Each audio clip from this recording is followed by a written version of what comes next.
Alright, so the ROV to work has to be neutrally buoyant, which means that when you put it in the water, it doesn't sink or doesn't float. And usually they're a little heavier than water, so if I were to put this in the water, it would just sink straight down. So we need to add a little bit of flotation, which is this foam here. And we're going to add a strip on either side, and then once you get it in the water to test it later, you may have to add more just to get your final balance. So I'm going to cut 2 lengths that are the same as the sides. And then I'm just going to take some glue. Doesn't take very much, this is pretty light. And then just glue it on here.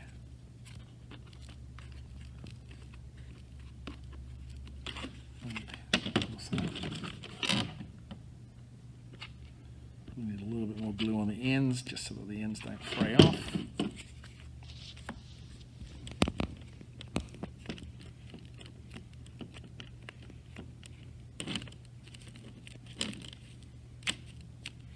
There we go.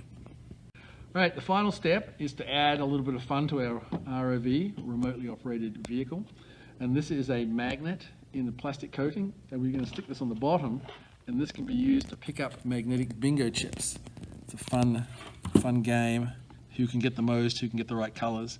I'm just going to stick that on there, give it a bit of a hold, and it will lock in. Now before you finish, it's always good to just look over the ROV, see if there's any spots where you think a little bit of extra glue might be helpful. Maybe on our tether, some glue to bridge between the plastic and the back of the tether mount. Check your thrusters, any loose pieces, just add a bit of glue. It's always good to get that extra strength in there before you start really beating on your robot.